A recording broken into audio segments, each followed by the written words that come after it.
하나님의 비밀병기라는 제목으로 말씀을 전하겠습니다. 신앙을 마음의 평안을 얻는 수단 정도로 여기는 분들이 있습니다. 신앙생활을 하면서 그저 마음의 평안이 중요하다 그렇게 생각하는 분들은 요즘 같은 코로나 상황에서 신앙생활하기 상당히 어려울 겁니다. 예배가 위험하다고 외치는 세상 속에서 신앙생활을 열심히 한다는 것이 얼마나 부담스럽겠습니까? 그런데 우리가 요즘 창세기 읽으면서 반드시 배워야 될 것은 신앙이 그저 마음의 평안을 얻는 수단 정도가 아니라는 겁니다. 요셉 보세요. 요셉은 마음이 평안한 인생을 살았겠습니까? 요셉은 마음 편한 삶을 살지 못했습니다. 어떤 분이 요셉 이야기 설교하면서 요셉이 3가지 구덩이에 빠졌다 이렇게 설교하는 것 제가 들은 적 있습니다. 요셉이 빠졌던 첫 번째 구덩이는 형들 이제 어떻게 지내는가 보러 갔다가 형들에게 잡혀가지고 물 없는 구덩이에 빠진 거예요. 창세기 37장 23절 24절에 보면 형들이 요셉의 옷 벗기고 그를 구덩이에 던졌는데 그 구덩이 빈 것이고 물이 없었다 이런 이야기 있습니다. 가나안 광야에 구덩이 많아요. 가나안 광야에 있는 구덩이 이렇게 생겼어요. 우물 아니고 그냥 구덩이인 거예요. 우물은 물이 솟아나는 곳이잖아요. 근데 가나안 광야에는요 물 솟아나는데 정말 드물어요. 건기 때 물을 구할 수 없기 때문에 우기 때 물이 고일 수 있는 구덩이를 여기저기 많이 파두어요. 그리고 이제 건기가 되면 이 구덩이에 물을 이제 떠서 쓰는 거죠. 그리고 그 구덩이에 모인 물 다 쓰면 그 구덩이는 그냥 마른 구덩이, 물 없는 구덩이 되는 거예요. 요셉을 이런 곳에 던져 두었다는 것입니다. 그런데 그 설교자가 말하기를 요셉이 빠진 첫 번째 구덩이는 물 없는 구덩이인데 두 번째 구덩이는 노예가 되어가지고 보디바르 집에 팔려간 거라는 거죠. 그리고 세 번째 구덩이는 누명 쓰고 감옥에 갇힌 거라는 거예요. 그 요셉은 점점 더 깊은 구덩이, 점점 더 스스로의 힘으로는 빠져나올 수 없는 절망의 구덩이 속으로 빠져들어갔다 이렇게 설교했는데 제가 그 설교와 상당히 통찰력이 있는 이야기다. 제가 그렇게 아멘 했던 기억이 있습니다. 사실 요셉의 인생은요 점점 망가지고 점점 더 깊은 구덩이로 빠져들어간 겁니다. 그렇게 삶이 무너져 내릴 때 요셉의 마음은 그저 평안하고 기쁨 충만했겠습니까? 그렇지 않습니다. 예수 믿는 사람이 타락한 인생을 살아가면서 고난과 혼란이 덮쳐올 때 우리 마음이 그저 평안하고 그저 기쁨 충만할 수 있느냐? 그렇지 않습니다. 삶에 많은 고난과 많은 근심이 있을 수밖에 없는 때도 있는 겁니다. 요셉이 왕의 죄수를 가두는 감옥에 갇혔는데 언제쯤 석방될 수 있었을까요? 그게 무슨 재판을 받고 예를 들면 징역 3년, 10년 이렇게 언도받고 갇힌 것이 아니었어요. 사실 풀려날 가능성이 없는, 언제 풀려날지 전혀 기약이 없는 그런 감옥에 갇힌 셈이었습니다. 그래서 어제 우리 말씀 묵상할 때 술 맡은 관원장 꿈 해석해 주고 난 뒤에 당신이 잘 되시거든 나를 생각해서 여기서 좀 풀려나게 해주세요 이렇게 부탁하기까지 했던 겁니다.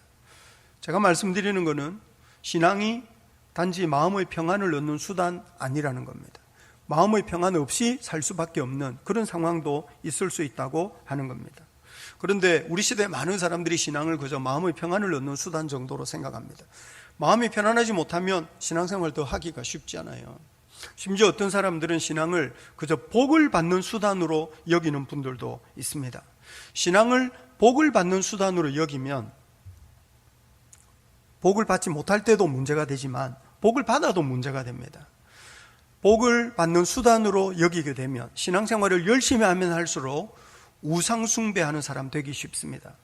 하나님의 영광보다 자기 만족을 위해서 살아가게 되기가 쉽습니다. 그래서 신앙생활을 열심히 하는데 신앙을 복받는 수단으로 여기면 우상 숭배자가 되고 신앙생활을 열심히 하면 할수록 부패한 사람이 되기가 쉽습니다. 그래서 오늘날 교회 안에 신앙생활을 열심히 하면서 복받은 사람은 많지만 하나님의 말씀에 합한 삶을 합하게 살아가는 사람은 적은 것이고 오늘날 교회가 타락하는 이유, 교회가 얼마나 크고 거대하고 얼마나 복받은 사람이 교회 안에 많습니까? 그런데 신앙을 그저 복받는 수단으로 여기게 되면 점점 부패하게 됩니다. 점점 병이 들게 돼 있어요. 우리가 그런 모습을 오늘날 교회 안에서 익히 보고 있는 것입니다. 그래서 요즘처럼 이 어수선한 시대에 신앙의 본질이 뭐냐는 것을 우리가 좀 깊이 생각해야 될 필요가 있어요. 또 그런 기회가 우리에게 주어지고 있는 거죠. 요즘 우리가 창세기 묵상하면서 요셉 이야기를 계속 읽고 있는데, 요즘 읽고 있는 창세기에서 하나님은 병든 세상을 고치시려고 애를 많이 쓰시는 분입니다. 요즘 우리가 묵상하는 창세기에서 하나님은 타락한 세상, 고통과 괴로움에 매인 사람을 풀어 해방하시려고 세상 역사 가운데 깊이 개입하시는 분입니다. 세상의 역사가, 또 사람의 인생이 하나님과 상관없이 그저 우연의 연속으로 그냥 우연히 그렇게 흘러가는 것이 아닌 줄 알아야 합니다. 세상 일을 하나님이 작정하시고 하나님이 섭리하시는 줄 믿으시기를 바랍니다. 하나님의 계획이 있고 하나님의 뜻이 있는 겁니다. 하나님이 자기 계획, 자기 뜻을 가지고 세상 역사를 작정하시고 섭리하고 계시다. 그 세상 가운데 개입하고 계시다는 사실을 우리가 잘 이해해야 합니다. 그래서 예수를 믿는다는 것은요, 하나님이 도대체 무엇을 위해서 일하시는가 하는 것을 아는 겁니다. 하나님의 뜻이 뭐냐, 하나님의 계획, 하나님의 작정하신 바가 뭐냐 하는 것을 잘 헤아리고 그 하나님의 뜻을 받들어 살아가는 것이 예수를 믿는 것인 줄 깨달아야 합니다. 요컨대 전쟁에 나가는 군인들은 사령관의 작전 목표가 뭔지를 알아야 돼요. 사령관이 대전을 정복하려고 하는지, 남원으로 진격하려고 하는지, 사령관은 대전을 향해서 군대를 움직이려고 하는데 이 군인들이 남원을 향해서 돌격 이렇게 하면 어떻게 되겠느냐는 거예요. 여러분, 우리가 그리스도의 거룩한 군대인데 우리 사령관 되시는 하나님이 무엇을 위해서 우리를 움직이려고 하시는지를 우리가 이해하고 하나님이 부여하시는 그 목표, 하나님이 보여주시는 그 목표를 향해서 달려가야 되지 않겠느냐는 거예요.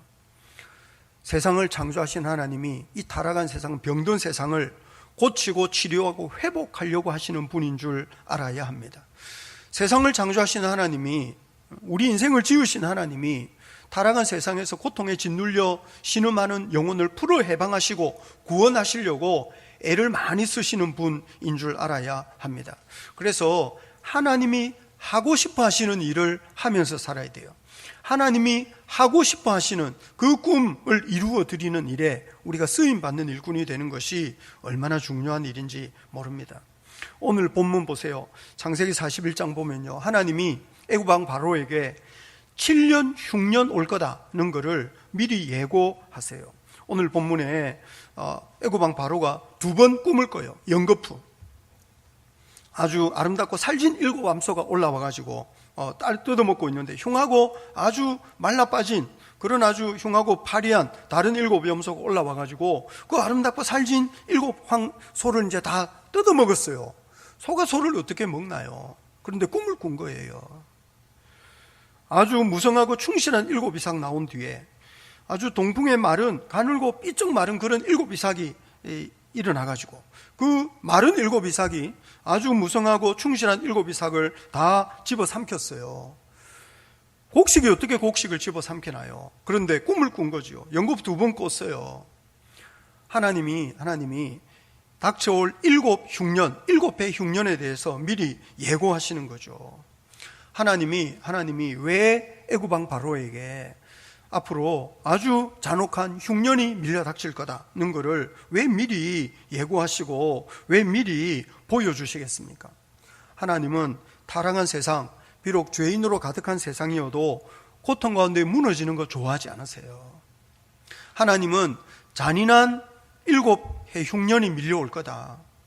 여러분, 요즘 우리가 전 지구적인 재난을 당하고 있습니다만 이런 재난이 밀려올 거다. 미리 항상 하나님이 예고하세요. 하나님이 왜 재난을 미리 예고하실까요? 재난에 휩쓸려 죽어가는 거 원치 않으시는 거예요. 재난에 휩쓸려 망하는 것을 하나님이 원하지 않으세요. 그래서 재난이 밀려 닥치기 전에 미리 예고하시고 미리 경고하시는 거예요. 애굽 왕 바로가 2번 연거푸 비슷한 꿈을 꿨어요. 애굽 왕 바로가 이게 무슨 의미가 있다는 것을 알아챘어요. 그래가지고 도대체 이게 무슨 뜻이냐 이거를 알고 싶었어요. 그렇지만 어느 누구도 그 꿈의 의미를 가르쳐 주지 못했어요. 오늘 보면 8절 한번 보시겠습니까? 8절 같이 한번 읽어볼까요? 시작. 아침에 그의 마음이 번민하여 사람을 보내어 애굽의 점술가와 현인들을 모두 불러 그들에게 그의 꿈을 말하였으나 그것을 바로에게 해석하는 자가 없었더라. 애굽 왕 바로는 생각할 때 이게 무슨 의미가 있는 거다 생각했는데 아무도 그거를 가르쳐 줄 수 없었다는 거예요. 그런데 여기서 비로소 이제 요셉이 등장해요. 애굽 왕 바로의 측근 중에 요셉을 아는 사람이 있었던 거죠. 오늘 보면 9절부터 13절 한번 보시겠습니까? 9절부터 13절입니다. 같이 한번 읽어볼까요? 시작. 술 맡은 관원장이 바로에게 말하여 이르되 내가 오늘 내 죄를 기억하나이다. 바로께서 종들에게 놓아사 나와 뜻없는 관원장을 친위대장을 집에 가두셨을 때에 나와 그가 하룻밤에 꿈을 꾼즉 각기 뜻이 있는 꿈이라. 그곳에 친위대장의 종된 히브리 청년이 우리와 함께 있기로 우리가 그에게 말하며 그가 우리의 꿈을 풀되 그 꿈대로 각 사람에게 해석하더니 그 해석한 대로 되어 나는 복직되고 그는 매달렸나이다. 어제 우리 창세기 묵상할 때 요셉이 바로왕의 측근이었던 술 맡은 관원장, 떡 맡은 관원장 꿈을 해석하는 거 본 적이 있어요. 요셉은요 사실 어릴 때부터 꿈을 꿀 줄 아는 친구고 그리고 그 꿈을 해석하는 아주 전문가였어요. 그 처음부터 창세기 37장부터 요셉 이야기가 나오는데 37장 5절을 보면 요셉이 꿈을 꾸고 그래가지고 벼이삭 절하는 꿈, 해와 달과 별이 절하는 꿈 뭐 이런 거 꿨어요. 그래서 그 꿈을 꾸고 그 꿈 이야기를 막 형들에게 했는데요, 형들이 그 꿈 이야기를 듣고 아주 기분이 나빴던 거죠. 그 요셉을 미워하게 됐어요. 그 요셉을 미워하는 형들은 요셉을 꿈꾸는 자라고 빈정거렸어요. 그래가지고 헤브론에서 아버지 심부름하러 세겜 형들 찾아갔을 때 창세기 37장 19절 보면 꿈꾸는 자가 오는도다 그러는 거예요. 그리고 저 요셉을 죽여버리자. 그리고 그 꿈이 어떻게 되는지 보자. 뭐 이렇게 말했던 거죠. 사실 요셉은 꿈 때문에 형들 미움받게 되고 꿈 때문에 미디안 상인들에게 팔려서 애굽의 노예가 되었어요. 더 깊은 수렁으로 빠져든 거죠. 꿈 때문이었어요. 그런데 점점 더 깊은 수렁으로 빠져들 때 요셉의 꿈이 산산고원 조각 나는 것처럼 보였어요. 그런데요, 그 요셉의 인생을 차근차근 되돌아보면 그저 그것이 수렁으로 빠져들어가는 과정이냐, 그게 그냥 요셉의 꿈이 산산조각 나는 과정이냐, 아니었던 거예요. 애굽에 임하는 7흉년은요 그 시대로 보자면 거의 전 지구적인 재난이었어요. 고대 애굽이요 고대 근동의 중심이었거든요. 아수르가 일어나기도 전에, 바벨론 일어나기도 훨씬 전에, 출애굽은요 지금으로부터 한 3,500년쯤 전에 일어난 일이에요. 아브라함이나 야곱, 요셉이 애굽에 내려갔는데요, 그것은 지금으로부터 한 4,000년쯤 전이에요. 그런데 지금으로부터 3,500년, 지금부터 4,000년인데요 애굽의 역사는요 그것보다 훨씬 더 길어요. 지금 우리가 과거를 거슬러 가는 것보다 그 이전의 애굽의 역사가 훨씬 더 찬란하고 훨씬 더 길었다고요. 고대 애굽의 힘이라는 건요 상상을 못하는 거예요. 고대 애굽의 힘은요 나일강에서 나왔어요. 애굽은요, 이집트는 지금도 비가 잘 오지 않아요. 이집트는 지금도 배수구 거의 없어요. 왜냐하면 비 안 오는 동네거든요. 그런데 나일강 삼각주 이 그림 보시면 애굽은요 북아프리카 지역에 내린 비가 이렇게 나일강을 타고 내려와 가지고 그 나일강 하구에 삼각주를 만들고 비가 오지 않는데도 저 삼각주가 너무 비옥해 가지고요 따뜻한 날씨에 농사를 잘 지을 수 있었어요. 그래 가지고 고대 거의 근동 전부가 애굽 덕택에 살았어요. 그런데 7년 6년이라는 거는요 비가 안 오는 거예요. 애굽은 본래 비가 안 와요. 저 비가 많이 오는 북아프리카 지역에 비가 안 오는 거죠. 요즘 코로나가 이게 기후 이상기후 때문에 생기는 문제라 그러잖아요. 아마 고대 사회도 그런 문제가 있었던 것 같아요. 7년 동안이나 이 나일강을 통해서 공급되는 비, 물, 그런 홍수 이런 게 없는 거죠. 그러니 애굽이 굶주리게 되는데요, 사실 애굽이 굶주리면 애굽이 문제가 아니고 고대 근동 전체가 비참한 처지에 빠져들 수밖에 없는 거예요. 하나님께서 미리 예고하시는 거죠. 7년 6년 올 거다. 그리고 하나님은 그 전 지구적인 재난, 그 7년 6년으로부터 세상을 건져낼 수 있는 하나님의 일꾼을 길러내시는 거예요. 요셉을 통해서. 여러분, 우리가 그거를 잘 생각해야 됩니다. 요셉은 본래 가나안 산골짜기, 그러니까 그 시대의 아주 벽촌에 살던 젊은이였습니다. 세계의 중심이라고 할 수 있는 애굽으로 옮겨왔어요. 세상을 무너뜨릴 만한 엄청난 흉년으로부터 세상을 건져내시기 위해서 하나님이 요셉을 어떻게 보면 애굽으로 유학을 보내신 거예요. 과정은 비참했지만 하나님이 변방에 살던 요셉을 그 시대의 세계의 중심으로 보내시는 거예요. 보디발의 집에서 노예 생활하면서 어느 정도 인정을 받았지만 말도 안 되는 누명을 쓰고 감옥에 갇혔어요. 그런데 요셉의 죄가 뭡니까?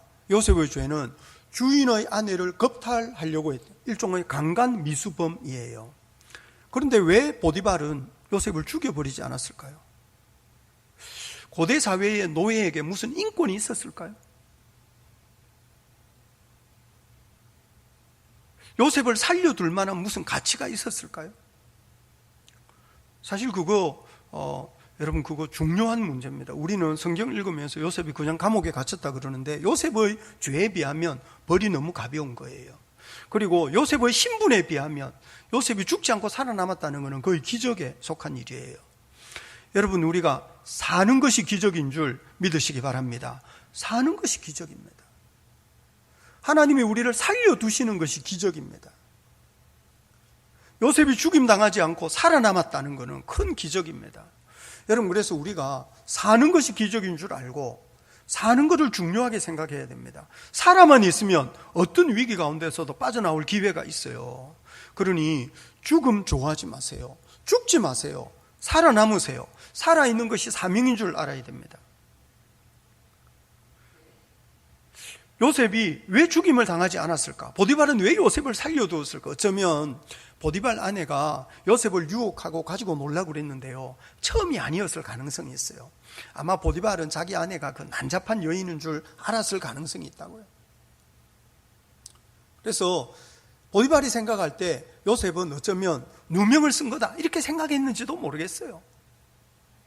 평소에 어떤 짓을 하고 살았는지 다 아는 거죠. 여하튼 요셉이 죽지 않았어요.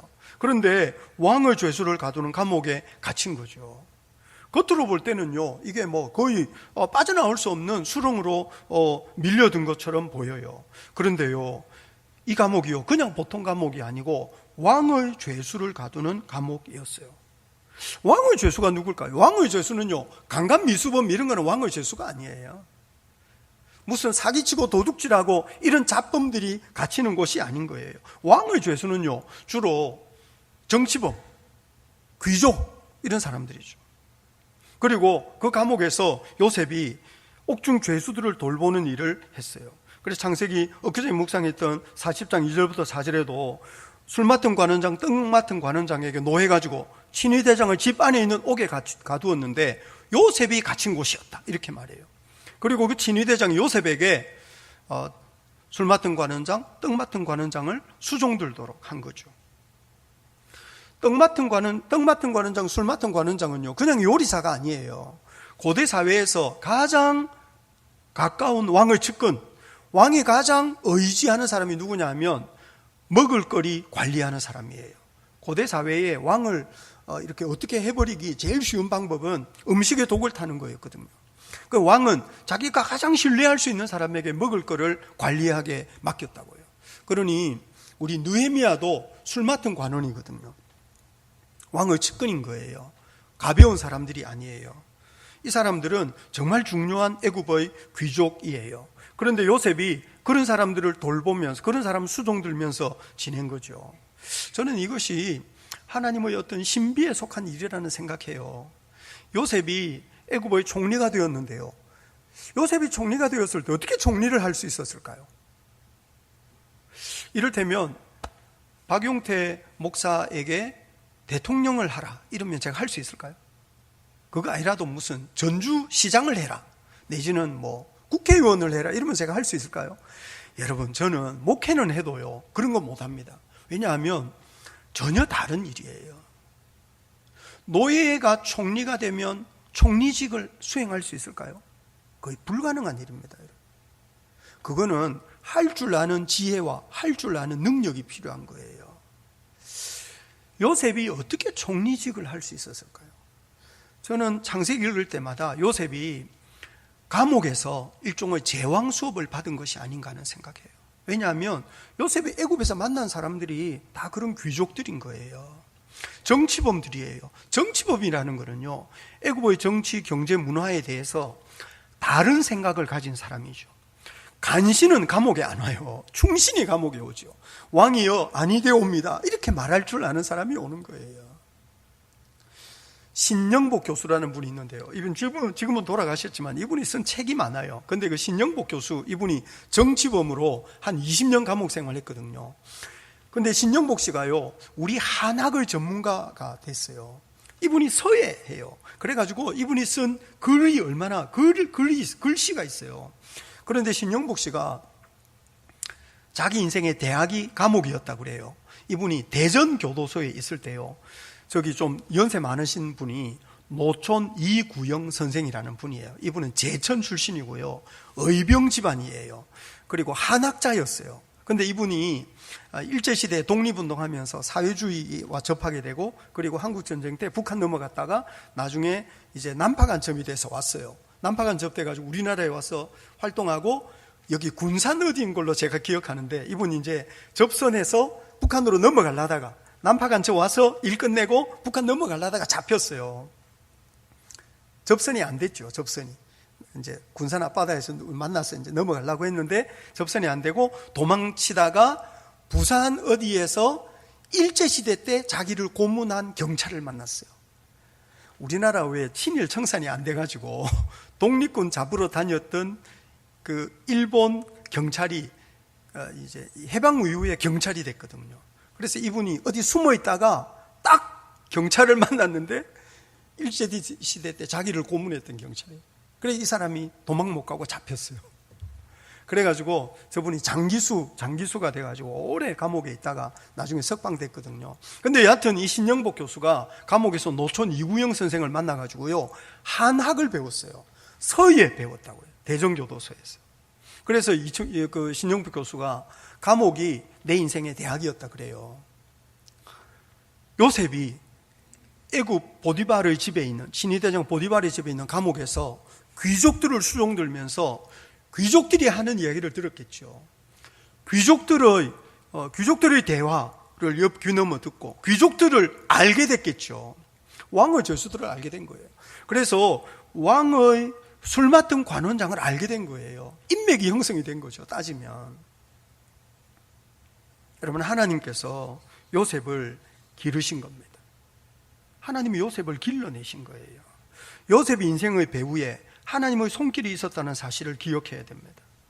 요셉이 술 맡던 관원장 꿈 해석해 준 뒤에 당신이 잘 되거든, 나를 좀 생각해서 날 여기서 좀 건져주세요, 그렇게 부탁했어요. 그런데요, 술 맡던 관원장이 요셉 잊어버렸습니다. 어제 묵상했던 창세기 41장 40장, 어제 묵상했던 40장 21절부터 23절 한번 보시겠어요?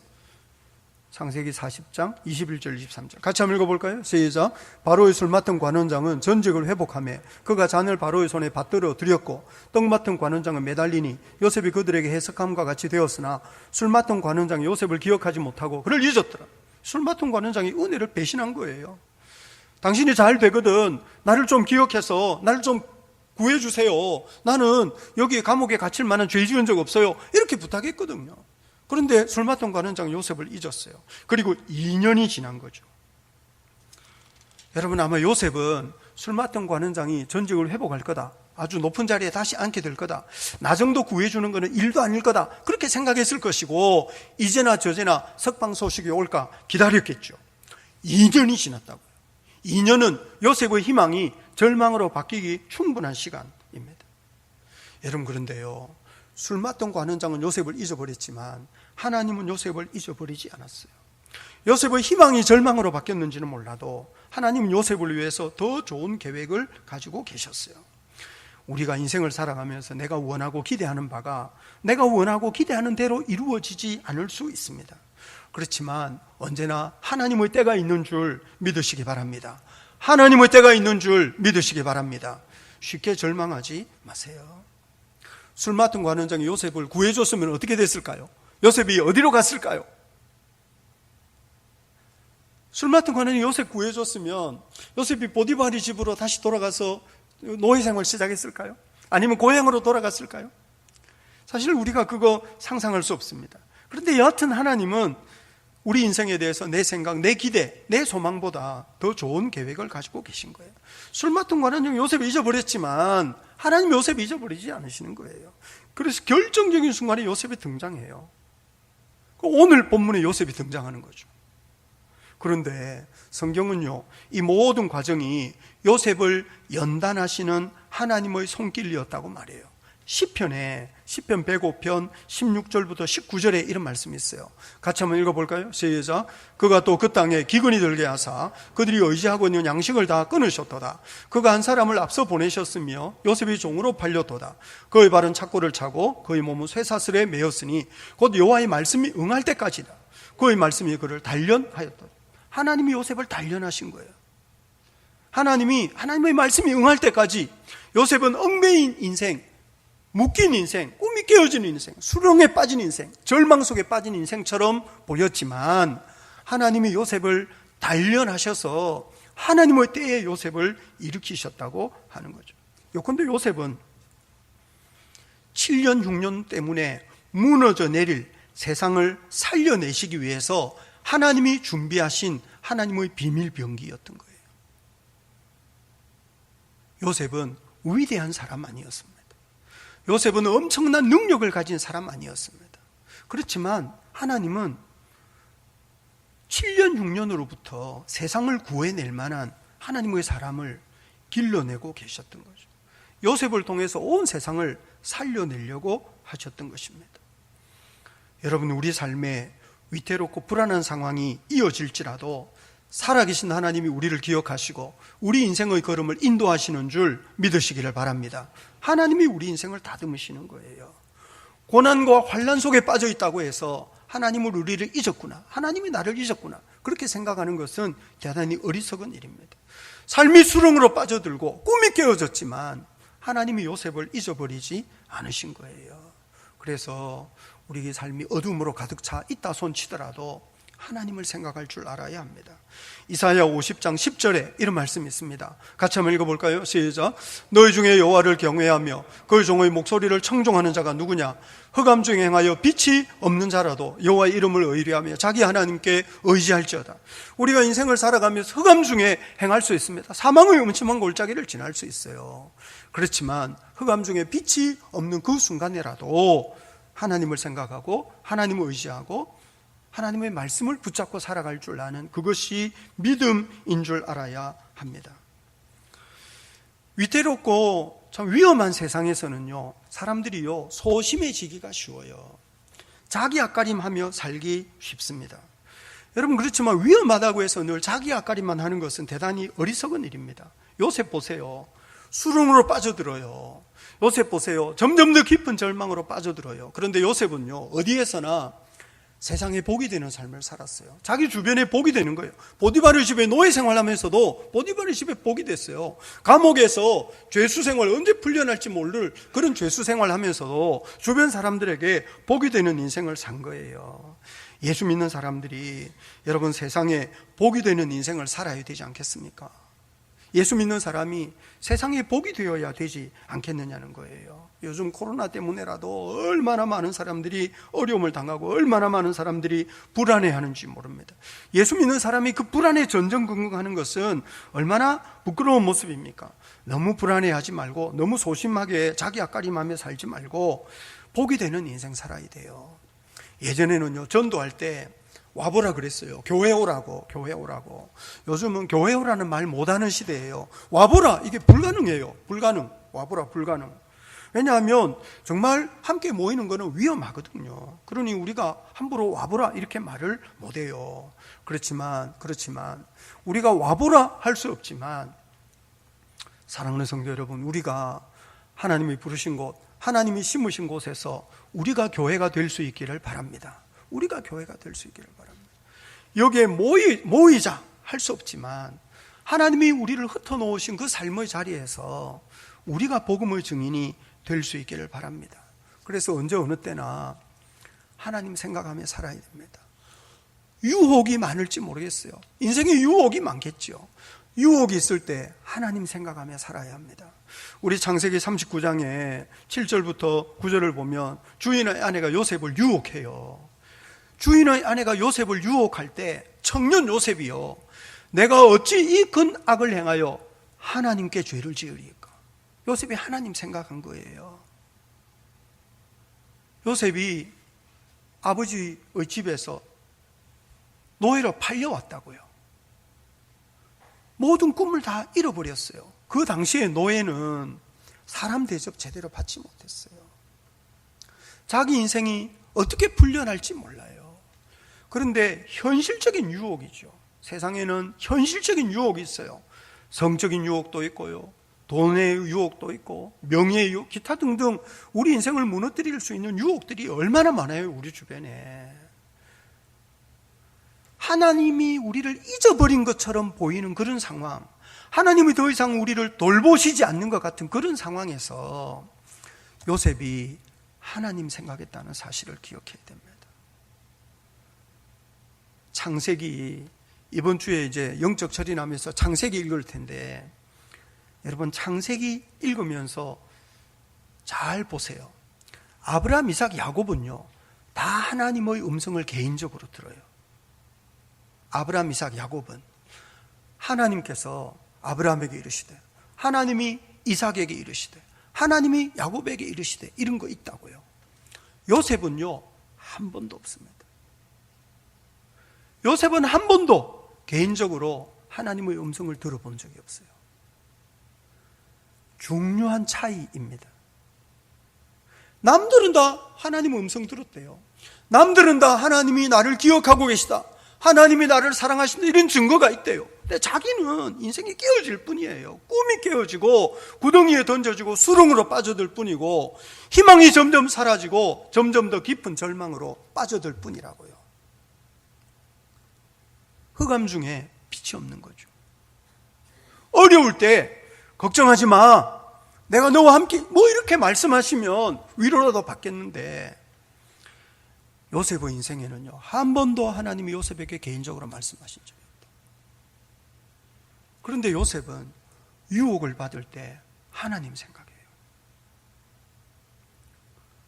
사랑하는 성도 여러분, 인생에 유혹이 많은데 그 유혹 앞에서 하나님 생각할 줄 아는 하나님의 사람 될 수 있기를 주님의 이름으로 축복합니다. 자기를 좀 드러낼 만한 상황이에요. 오늘 보면 15절, 16절 한번 보시겠습니까? 15절, 16절입니다. 같이 한번 읽어볼까요? 시작. 바로가 요셉에게 이르되, 내가 한 꿈을 꾸었으나 그것을 해석하는 자가 없더니 들어주니 너는 꿈을 들으면 능히 푼다 하더라. 요셉이 바로에게 대답하여 이르되, 내가 아니라 하나님께서 바로에게 편안한 대답을 하시리이다. 내가 아니라 하나님. 여러분, 요셉은 자기 좀 능력을 드러낼 만한 상황, 자기 이름을 좀 드러낼 만한 상황인데, 내가 아니라 하나님, 이렇게 말하는 겁니다. 좋은 일을 하세요. 그러나 내가 아니라 하나님, 이렇게 말해야 됩니다. 마치 하나님의 말씀을 하는 것처럼, 하나님의 일을 하는 것처럼, 청지기처럼, 내가 주인공 아니고 내가 아니라 하나님, 이렇게 해야 됩니다. 선한 일을 안 해서도 문제지만 좋은 일을 하면서도 자꾸 자기가 주목받으려는 사람들이 있습니다. 그렇게 하지 마시고 내가 아니라 하나님, 이렇게 말할 줄 알아야 합니다. 그런데 요셉은 하나님이 심으신 곳에서, 감옥이든 노예 생활하는 곳이든 아니면 왕 앞에서는 영광스러운 자리에서든 언제나 하나님을 생각하는 하나님의 증인이었던 것입니다. 여러분, 우리는 와보라고 말할 수 없는 시대에 살고 있습니다. 그렇지만 하나님이 심어놓으신, 하나님이 흩어놓으신 여러분의 삶의 자리에서 하나님 생각하며 사는 하나님의 사람이 되세요. 얼마 전에 묵상했던 베드로전서에서 베드로전서 3장 13절로 16절에 이런 말씀이 있었어요. 자, 같이 한번 읽어볼까요? 시작. 또 너희가 열심으로 선을 행하면 누가 너희를 해하리요? 그러나 의를 위하여 고난을 받으면 복 있는 자니 그들이 두려워하는 것을 두려워하지 말며 근심하지 말고 너희 마음에 그리스도를 주로 삼아 거룩하게 하고 너희 속에 있는 소망에 관한 이유를 묻는 자에게는 대답할 것을 항상 준비하되 온유와 두려움으로 하고 선한 양심을 가지라. 이는 그리스도 안에 있는 너희 선행을 욕하는 자들로 그 비방하는 일에 부끄러움을 당하지 않게 하여 함이라. 여러분, 우리는 모든 사람들이 불안과 두려움에 매여 있는 시대에 살고 있습니다. 불안과 두려움에 매여 살지 말라는 거예요. 우리 할 일을 하라는 거죠. 우리는 교회를 비방하는 시대에 살고 있습니다. 사실 교회는 우리 교회는 아니라 손치더라도 욕먹을 짓을 했어요. 교회가 선한 일을 해야 되는데 교회 이름으로 악한 짓을 한 거예요. 불신자가 볼 때는 전주제자교회나 다른 이상한 교회나 똑같은 교회지 뭐가 달라 보이겠느냐고요. 사실 오늘날 우리는 세상이 교회를 조롱하고 비방하는 시대에 살고 있는데 교회가 악한 짓을 많이 한 거예요.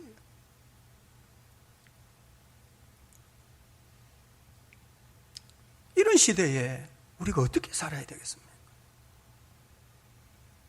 이런 시대에 우리가 선한 양심을 가져야 됩니다. 이런 시대에 선한 일을 열심히 해야 됩니다. 사실 선한 양심 가지고 선한 일을 열심히 하는 것은 굳이 이런 시대의 여서가 아니라 언제나 우리가 해야 될 일이죠. 사실 예수 믿는 사람들이 해야 될 일은 분명한 겁니다. 예수 믿는 사람들이 해야 될 일은 시대와 상황에 상관없이 우리 하나님 생각하고 유혹을 거절하고 하나님의 말씀에 메인바되어서 선한 일을 열심히 해야죠. 오늘날 교회의 이미지가 말이 아닙니다. 교회의 이미지를 좋게 하기 위해서 선한 일을 하는 게 아닙니다. 여러분, 우리는 이미지 개선하려는 게 아니고 우리는 우리 믿음대로 사는 겁니다. 사람들이 우리를 비방할 때도 우리 믿음대로 사는 것이고 사람들이 우리를 칭찬할 때도 믿음대로 사는 겁니다. 사람들이 우리를 뭐라고 말하고 사람들이 우리에 대하여 뭐라고, 그건 별로 중요한 거 아니죠. 우리는 하나님 앞에서 사는 거거든요. 상황에, 분위기에, 주변 사람들의 평판에 상관없이 믿음으로 살아갈 수 있는 사람을 하나님이 찾으시는 거예요. 그런 사람을 길러내려고 하나님이 열심히 일하시는 거죠. 유혹이 있을 때는 유혹을 거절하고 선한 일을 할 수 있을 때는 열심히 선한 일을 하고 주님의 명예를 드높여야 될 때는 내가 아니라 하나님 이렇게 말하면서 하나님의 영광을 드러낼 수 있는 그런 일꾼을 하나님이 찾으시는 거죠. 여러분, 우리 시대가요 얼마나 어려운 시대인지 모릅니다. 우리 시대가 어려운 것은 코로나 때문이 아니고 탐욕 때문인 줄 알아야 합니다. 우리 시대가 어려운 것은 코로나 때문이 아니고 사람의 탐욕 때문인 줄 알아야 합니다. 코로나 백신 나와도 탐욕을 버릴 수 없기 때문에 코로나19가 아니라 코로나 2021 더 무서운 거 나올 거예요. 탐욕의 결과라고요. 죄의 결과라고요. 지금 전 지구적인 재난이 밀려닥치는 이유는 탐욕에 매여 있기 때문에 힘이 있는 사람이 자기 탐욕에 매여 있을수록 세상은 더 비참해지는 겁니다. 우리 사회가 이렇게 어려운 이유는 사자 붙어 있던 사람들이 자기 탐욕에 매여서 일하고 있기 때문에 자기 탐욕에 매여 있으니까 이게 어려움을 겪고 점점 더 잔인한 고통이 밀려오게 될 겁니다. 이런 시대에 우리가 어떻게 신앙생활하고 어떻게 살아야 되겠습니까? 그저 마음의 평안을 얻으면 되겠습니까? 남들은 다 힘들지만 나는 건강하고 남들 코로나 걸려도 나는 안 걸리고 남들은 경기가 어렵고 남들은 다 망해도 내만 풍요롭게 잘 살면 괜찮은 거겠습니까? 그런 악당이 어디 있습니까? 악당입니다. 여러분, 우리는 이 세상, 이 불안하고 위태로운 세상을 살면서 내가 건강하고 내가 평안하고 내가 풍요로우면 된다. 여러분, 그것은 악한 사람들이나 그렇게 생각하고 사는 겁니다. 우리가 병에 걸릴 수도 있죠. 우리가 가난해질 수도 있죠. 우리가 어려움을 겪을 수도 있죠. 우리가 구덩이에 빠져들 수 있어요. 상관없어요. 언제 어떤 자리든, 그게 구덩이 속이든 노예로 살던 상황이든 감옥에 갇혀 있는 상황이든 아니면 왕 앞에 좋은 옷 입고 나서 있는 상황이든 언제든지 우리는 하나님 생각하고 하나님이 우리에게 맡기신 선한 일을 열심히 하는 겁니다. 하나님이 우리를 통해서 얼마나 놀라운 일을 행하시겠습니까? 요셉을 통해서 세상을 살릴 줄 누가 알았겠습니까? 하나님의 손에 붙들린 하나님의 비밀 병기인 것입니다. 여러분, 우리가 믿음으로 살면서 세상 가운데서 하나님이 쓰실 만한 일꾼 될 수 있기를 우리 주님 이름으로 축복합니다. 아멘, 아멘.